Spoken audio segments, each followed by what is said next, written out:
Bom dia a todos os presentes, melhor. Eu gostaria aqui, inicialmente, de cumprimentar o excelentíssimo presidente do Supremo Tribunal Federal, Dias Toffoli, que muito nos honra com sua presença. O Supremo Tribunal Federal, uma instituição, como todos sabem, criada pela genialidade de Rui Barbosa, inspirada na Suprema Corte norte-americana, é uma pedra fundamental do Estado de Direito e da democracia, a qual rendo minhas homenagens à pessoa do ministro. O ministro Dias Toffoli é também presidente do Conselho Nacional de Justiça, que tem um papel fundamental na administração da justiça. Recentemente, o ministro declarou que a justiça, em especial o CNJ, deve se envolver mais na incrementação da qualidade das políticas penitenciárias e da segurança pública. Eu quero dizer desde logo, ministro, que o Ministério da Justiça e da Segurança Pública pretende ser um parceiro nessas iniciativas do Conselho Nacional de Justiça. Esperamos aqui manter uma relação de cooperação para a construção de um futuro melhor nessa área. Cumprimento os presidentes das Cortes Superiores aqui presentes. Muito me honra também a presença de Vossas Excelências, demais magistrados aqui presentes. Gostaria de cumprimentar especialmente também os colegas ministros que nos acompanharão nesse desafio do novo governo, estendendo também a esse compromisso aos ministros que estão passando o cargo. Gostaria aqui de um cumprimento muito especial aos comandantes das Forças Armadas. Eu compartilho do mesmo sentimento do ministro Raul Jungmann, o meu apreço às Forças Armadas. Acredito que as Forças Armadas brasileiras de excelente qualidade têm ainda prestado um papel de fiador da estabilidade juntamente com o Supremo Tribunal Federal nos últimos anos no país. Tomo a liberdade de cumprimentar a todos na pessoa do amigo comandante Vilas Boas aqui presente. Gostaria aqui de uma congratulação igualmente especial à minha equipe, pessoas dignas e competentes que aceitaram o desafio de dividir comigo as enormes responsabilidades do Ministério da Justiça e da Segurança Pública. Não se faz um bom trabalho, isso todos sabem, sem uma boa equipe. E posso dizer aos senhores e senhoras que os selecionei em vista do seu histórico profissional de competência, independência e bravura. E dos senhores e senhoras, por isso, espero também somente o melhor e a máxima dedicação. Um cumprimento igualmente especial aos ministros que me antecederam, Raul Jungmann, Torquato Jardim. Vossas Excelências dignificaram os cargos durante sua gestão e é uma honra sucedê-los. Igualmente, deixo bem claro que o que foi feito, o legado das gestões de Vossas Excelências, das gestões anteriores, de forma nenhuma está sendo abandonado, apenas pretendemos dar a continuidade e fazer tudo o que for possível para melhorar o serviço público cada vez mais, que é essa aspiração da sociedade brasileira. O Ministério da Segurança Pública, ele, na verdade, não se vai, ele permanece apenas com uma outra roupagem. O extraordinário eu vou deixar realmente.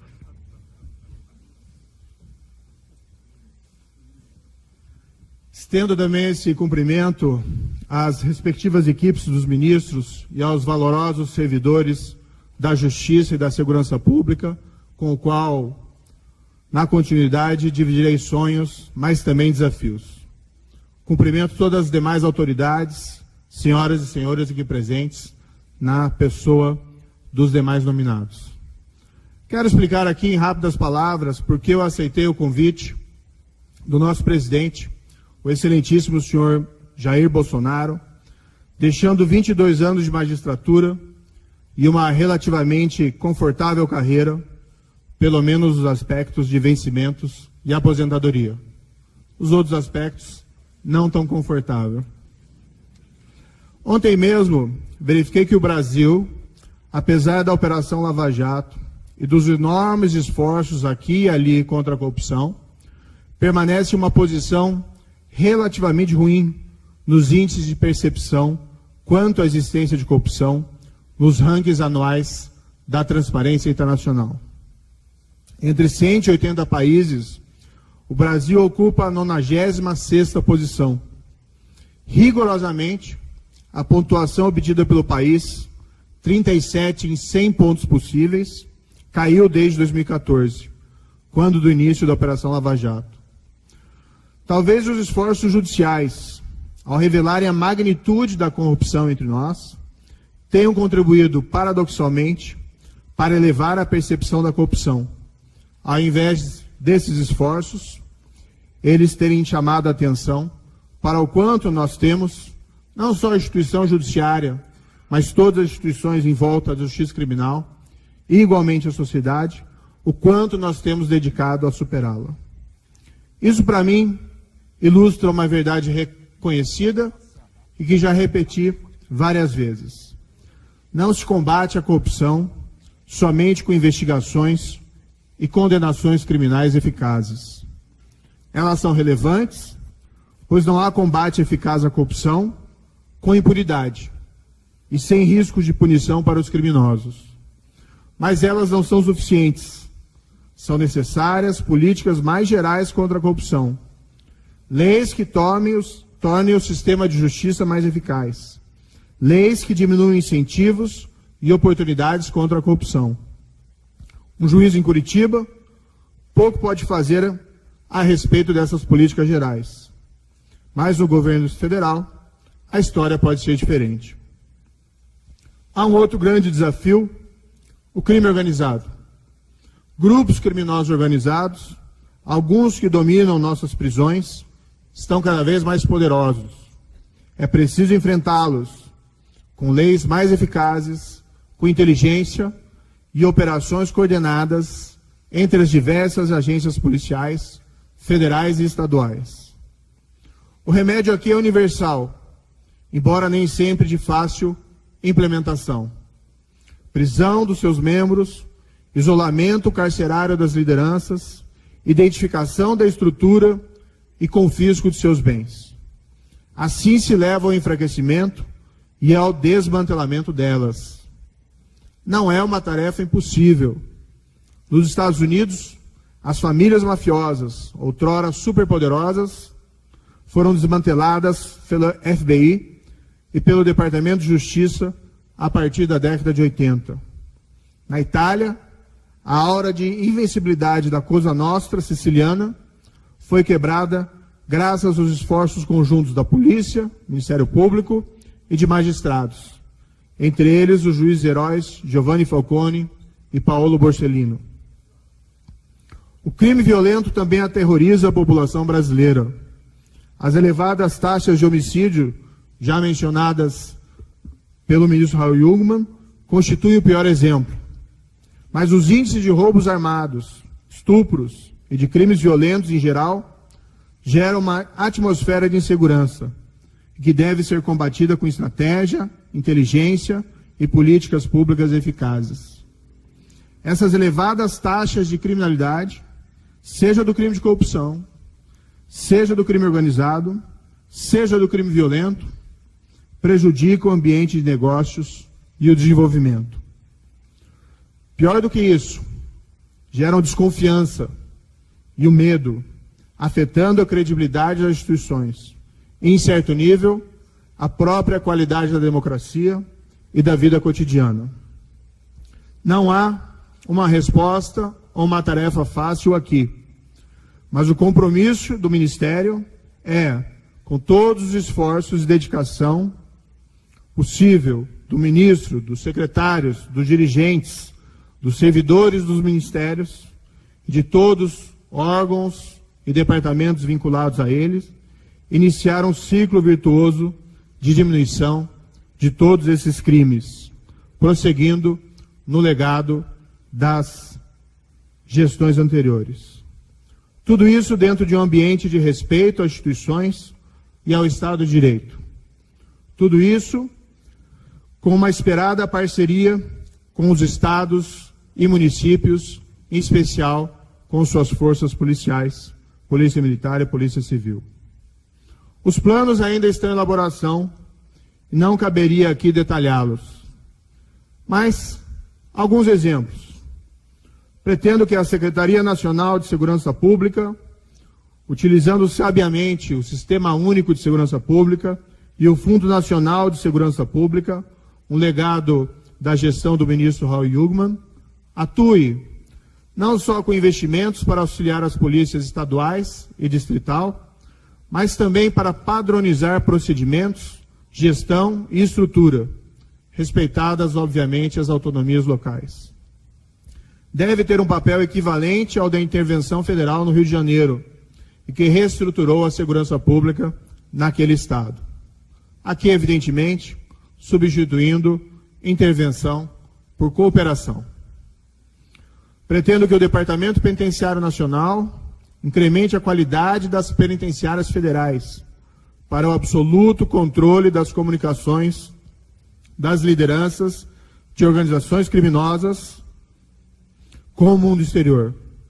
Pretendo ainda que ele destrave os investimentos nas estruturas prisionais dos estados e do Distrito Federal, que está elaborando e deixando à disposição deles projetos e modelos de penitenciárias, evitando que os recursos disponibilizados pelo Fundo Nacional Penitenciário fiquem imobilizados por falta de projetos e execução, como infelizmente ocorre.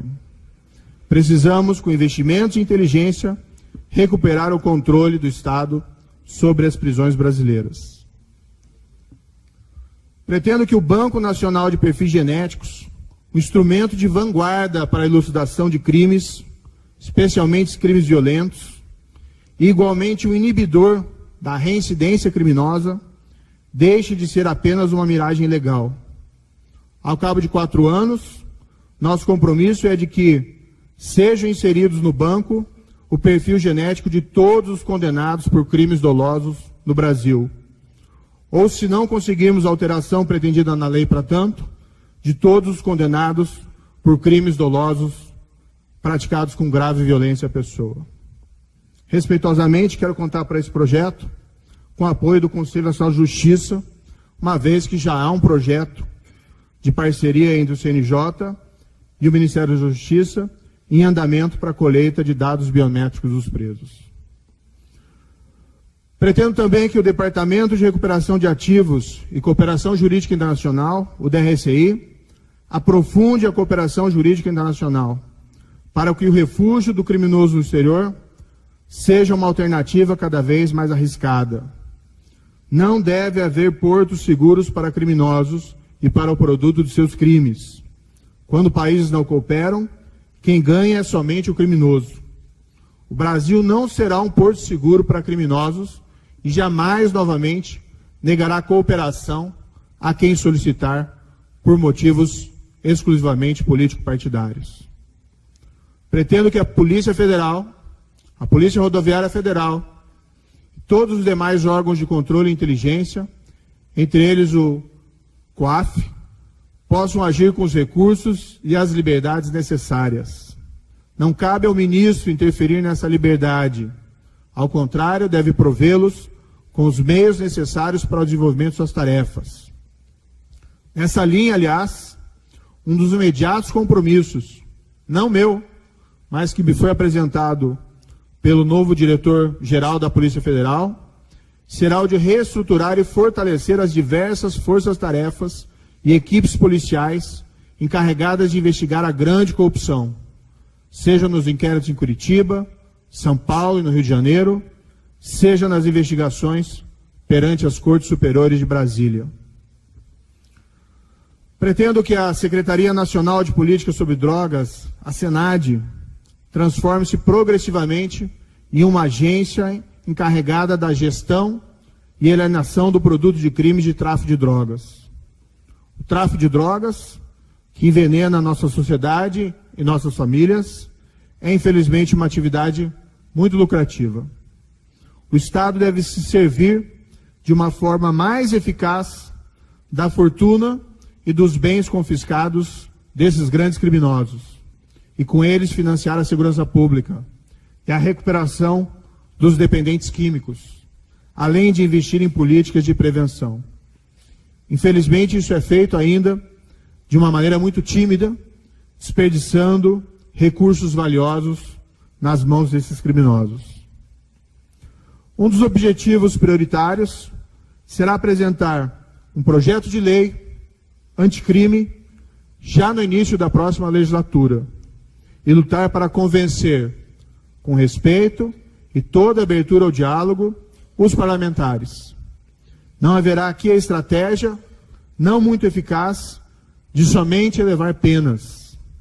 Pretende-se, sim, enfrentar os pontos de estrangulamento da legislação penal e processual penal, que impactam a eficácia do sistema de justiça criminal.